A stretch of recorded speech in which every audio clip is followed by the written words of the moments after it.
అవును, దీని గురించి నేను మాట్లాడతాను. చాలా వ్యాలిడ్ పాయింట్ మీరు చెప్పింది యాక్చువల్గా. సో ఫస్ట్ ఆఫ్ ఆల్ అందరికీ జై శ్రీరామ్ అమ్మ. కొంచెం గట్టిగా జై శ్రీరామ్. మైక్లో మాట్లాడకపోయినా మన గొంతు వినిపించాలి బయటికి, అవునా? జై శ్రీరామ్. ఓకే, సో నా పేరు శివాలి. మీ అందరికంటే చాలా చిన్నదాన్ని, మేబీ మీ కూతురు ఏజ్ ఉండొచ్చు. బట్ హిందూ ధర్మ గురించి వచ్చేసరికి నేను కూడా కొన్ని సంఘటనలు చూశాను. ఇప్పుడు ఇక్కడికి ఎలా వచ్చామో అలా తెలంగాణ, ఆంధ్రప్రదేశ్లో మేము కూడా డిఫరెంట్ విలేజెస్కి వెళ్ళి అక్కడ కూడా ఇలానే మోటివేషన్ చేస్తున్న టైంలో మా కంటికి కొన్ని ఇన్సిడెంట్స్ అనేవి మా కంటికి కనబడ్డాయి. ఓకేనా? అండ్ కొంతమంది వచ్చి కొన్ని విషయాలు చెప్తున్నారు, బట్ అవి బయటికి రావట్లేదు. ఓకేనా? సో ఇప్పుడు నేను సెక్యులర్ పదం గురించి చెప్తాను. సెక్యులర్ ఇప్పుడు జనరల్గా మనం అనుకుంటాము ఏముందిలే, వాళ్ళ మతం అయితే ఏంది, మన మతం అయితే ఏంది అని. కానీ అదే విధంగా ఒకసారి ఆలోచించండి. ఎప్పుడైనా మీ ఫ్రెండ్స్లోనే ఎవరైనా, లేదా మీ పిల్లల ఫ్రెండ్స్లో ఎవరైనా ముస్లిమ్స్ కానీ క్రిస్టియన్స్ కానీ మన గుడికి రమ్మంటే వస్తారా? కానీ మనం ఎందుకు మన పిల్లలకి క్రిస్మస్ ఆ టైంలో ఎందుకు పిల్లలకి పోనీ మీ ఫ్రెండ్స్ కదా వెళ్ళండి అని చాలామంది పంపించేస్తూ ఉంటారు. అది మనం చేసే ఫస్ట్ మిస్టేక్. అవునా? ఇప్పుడు భగవద్గీత ఎంతమంది దగ్గర ఉందనగానే అందరు చెయ్యెత్తినారు. అందరు చెయ్యెత్తినారా?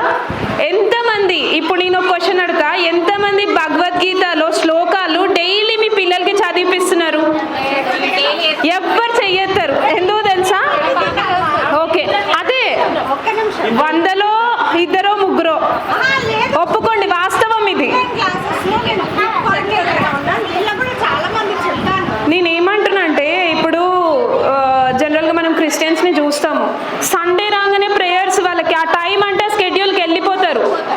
సేమ్ ముస్లిమ్స్ నమాజ్ టైం అవుతుంది అంటే వాడు ఎంత పెద్ద బిజినెస్ మీటింగ్లో ఉన్నా నాకు నమాజ్ టైం అవుతుంది, ఐ నీడ్ టు గో, నేను వెళ్తా, వెళ్ళిపోతాడు. మన వాళ్ళు హార్డ్లీ మనం టెంపుల్స్కి వస్తాం. మనమే హార్డ్లీ టెంపుల్స్కి వస్తే మన పిల్లలకి ఇంకా మనం ఎక్కడ నేర్పిస్తున్నామా? లేదు. అసలు మన సంస్కృతి గొప్పతనము, మన కట్టుబొట్టు, ప్రతి ఒక్క దానికి ఒక ప్రత్యేకత ఉంటుంది. అవన్నీ చెప్పే టైం మనకుందా యాజ్ అ పేరెంట్స్? లేదు. ఎందుకు? సాయంత్రం రాగానే సీరియల్స్ చూడడానికి సరిపోతుందంటారా?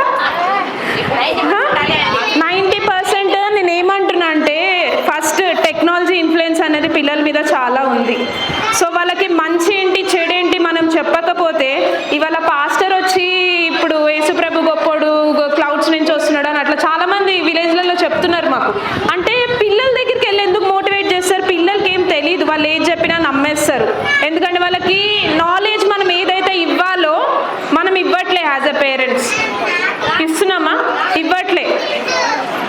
యాజ్ అ పేరెంట్స్ మనము ఫస్ట్ మన ఇంట్లో మన పిల్లలతో స్టార్ట్ చేసి రేపటి రోజు సమాజంలోకి వెళ్ళి చెప్పినా మన మాటకు విలువ ఉంటుంది. లేదు అంటే నువ్వు ఇంట్లోనే సరిగ్గా చక్కబెట్టుకోలేవు, నువ్వేంటి వచ్చి చెప్పేదన్న మాట ఖచ్చితంగా వస్తుంది. ఇప్పుడు నేనైనా చిన్నదాన్ని అమ్మ మీ అందరికంటే, బట్ నేను కూడా ఒకప్పుడు నేను కూడా సెక్యులర్గానే ఉండేదాన్ని. ఏముందిలే అందరం కలిసే కదా, కలిసే పెరుగుతాము, కలిసే జాబ్ చేస్తాము అన్న అవగాహన నాకు కూడా ఉండే.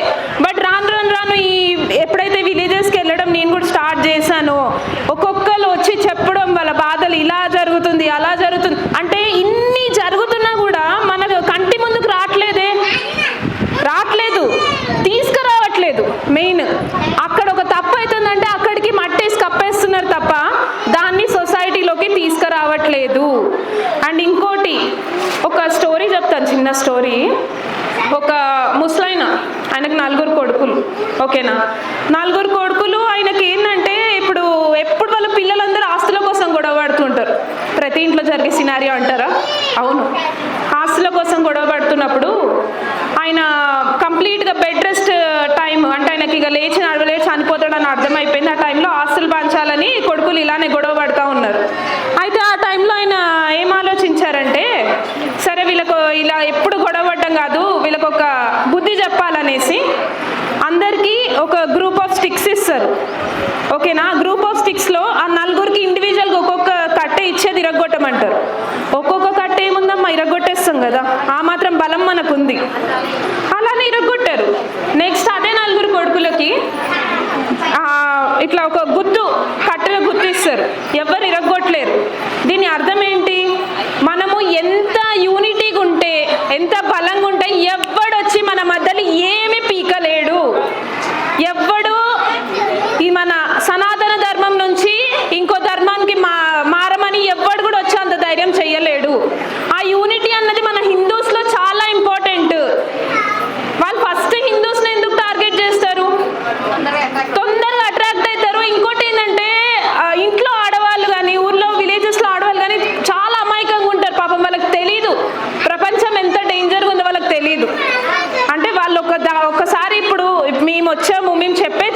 వెళ్ళిపోయాక అది ఎంతవరకు ఇంప్లిమెంట్ అవుతుంది అన్నది అది మీ మీద డిపెండ్ అయి ఉంది. సో ఇప్పుడు అంతే కదా, ఇప్పుడు ఒక పాస్టర్ వచ్చి మీకు ఇట్లా మీ కుటుంబం గురించో దేని గురించో చెప్పేస్తారు. ఆడవాళ్ళు ఏం చేస్తారు, అమ్మో కుటుంబానికి ఏమైపోతుందో, నా కొడుకుకి ఏమవుతుందో, కూతురికి ఏమైపోతుందో అని వాళ్ళు చెప్పుడు మాటలు నమ్మేస్తారు. అంటే పెద్దవాళ్ళు మీరు నమ్మినప్పుడు పిల్లలు నమ్మరా? వాళ్ళకి మనం అసలు ఏం కూడా నేర్పియట్లేదు.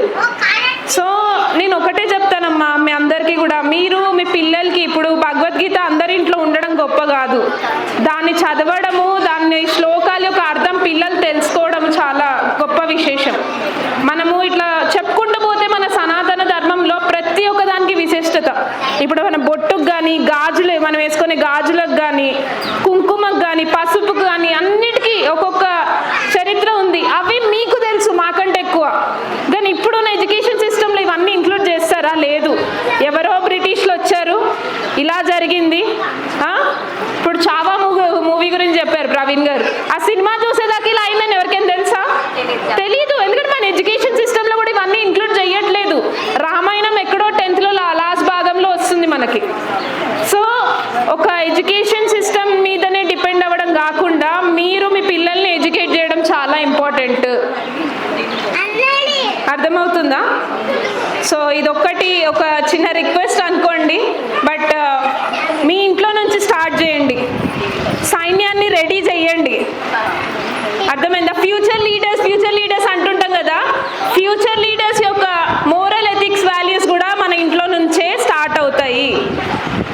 సో ఇదొక్కటి ఇంప్లిమెంట్ చేయండి. జై శ్రీరామ్. భారత్ మాతా కీ, భారత్ మాతా కీ, భారత్ మాతా కీ. థ్యాంక్ యూ అమ్మా.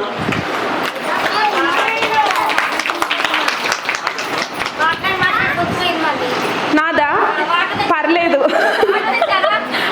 ఫ్యామిలీస్లోనే చుట్టాల్లో చాలా మంది క్రిస్టియన్ మతంలోకి వెళ్ళిపోయారు. అట్లా అంటే ఒక తల్లి ఏదో నమ్మకం మీద మీరు ప్రభుని నమ్ముకుంటే మీకు పని జరుగుతుంది అన్నప్పుడు వాళ్ళు ఎట్లా అంటే అప్పటి వరకు మన హిందూ పూజలు చేస్తూ ఎన్నో పూజలు చేసి ఉంటారు. ఈ పూజల ఫలితం వచ్చే టైంకి కరెక్ట్గా వాళ్ళెవరో ఎదురయ్యి ఇట్లా ప్రభు ప్రార్థన చేస్తాము అన్నారనుకో, వెళ్ళి జస్ట్ అలా ప్రార్థన పోనీలే ఏముంది వెళ్దామని వెళ్తారు. వెళ్ళిన తర్వాత అదేమవుతుంది, మనం చేసిన ఈ పూజల ఫలితం అప్పుడు ఫలించవచ్చు. కానీ వాళ్ళ ఉద్దేశం ఏంటి, ఈరోజు నేను ప్రభు ప్రార్థన చేశారు కదా, అందువల్ల వెంటనే నాకు మంచి జరిగింది, నా సమస్య తీరిపోయింది అని ఒక ఉద్దేశంతో అట్లా ఆమె వెళ్ళిపోతుంది. తర్వాత ఏం చేస్తుంది, వాళ్ళ ఇంట్లో ఒక 4 పిల్లలు ఉండని 5 పిల్లలు ఒక్కొక్కళ్ళని కూడా హిందూ నుంచి క్రిస్టియన్లోకి తీసుకెళ్ళిపోతుంది. ఇట్లా మా ఫ్యామిలీస్లోనే చాలా మంది ఇట్లా మారిపోయారు. అయితే అప్పటి వరకు ఎంతో మంచిగా పూజలు చేసి హిందూగా ఎన్నో పూజలు చేసిన అమ్మాయిలు వాళ్ళ మమ్మీ చెప్పిందని ఆ మతంలోకి వెళ్ళిపోయారు. ఇప్పుడు వాళ్ళ ఫ్యామిలీ మొత్తం క్రిస్టియన్ మతం. అయితే ఇప్పుడు వాళ్ళ పిల్లలు పెళ్లి చేయాలనుకో, మరి ఇప్పుడు మ్యాచ్ చూడాలి అంటే మరి మన హిందువుల అబ్బాయిని చెయ్యొచ్చా అంటే లేదు, క్రిస్టియన్ అబ్బాయినే కావాలి లేదా క్రిస్టియన్ అమ్మాయే కావాలి. ఎందుకు అంటే క్రిస్టియన్ మతంలోకి వెళ్ళాక కూడా కొన్ని మన హిందువుల్ని చేస్తే మళ్ళీ హిందూ ఇదిలోకి రావచ్చు, కానీ అస్సలు ఒప్పుకోవట్లేదు. అంటే అంత ఎక్కువగా డీప్గా వెళ్ళిపోతున్నారు. మనము గనక మన ఫ్యామిలీస్లో మన చుట్టాల్లో ఉన్న వాళ్ళని మనం ఒక్కొక్కరిని మార్చగలిగితే చాలా వరకు మన వాళ్ళు మన హిందువులు మళ్ళీ వెనక్కి తిరిగి వస్తారు, క్రిస్టియన్ నుంచి తిరిగి వస్తారు. అది చెయ్యాలని ఎంతో కోరిక ఉంది, కానీ ఒక పట్టాన్ని వాళ్ళు ఎవ్వరూ వినట్లేదు. అయితే అప్పుడు వాళ్ళు క్రిస్టియన్ మతంలోకి వెళ్ళిన తర్వాత వాళ్ళతో మాట్లాడాలి అనిపించట్లేదు, మాకు తగ్గించేస్తాం. ఎందుకు చుట్టాలను కూడా మనం దూరం పెట్టాల్సి వస్తుంది. అంటే మనకి మైండ్లో అది తట్టుకోలేక హిందువుల నుంచి క్రిస్టియన్కి వెళ్ళిపోయారు, ఎందుకు ఇట్లా చేశారని ఒక బాధతోటి వాళ్ళతో మేము విరోధంగా కూడా ఉంటున్నాం.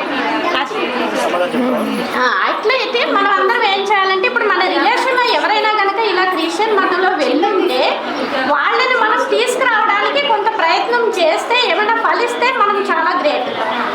అది చెయ్యగలమా లేదా అన్నది మన ప్రయత్నం చేసి చూద్దాము. అలా ఎవరినైనా తీసుకొస్తే చాలా హ్యాపీ. మన వాళ్ళనే మనం తిరిగి తెచ్చుకుంటున్నాము, బయట వాళ్ళు కాదు, క్రిస్టియన్ వాళ్ళే మన దాంట్లో కాదు.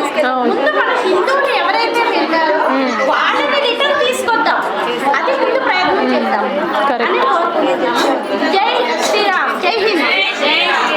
చాలా మంచి విశేషం చెప్పారు. యాక్చువల్గా అమ్మ మీకు ఇంకొక రిక్వెస్ట్, ఒక ఆడపిల్లగా మీ ఇంట్లో కూడా ఆడపిల్లలు ఉన్నారు. సో బయట సమాజం అస్సలు బాలే, నేను చెప్పినట్టు ఏది చెప్పినా నమ్మేసే స్టేజ్లో ఉన్నారు వాళ్ళు. సో కొంచెం వాళ్ళ విషయంలో ఇంకొంచెం భద్రత తీసుకోండి.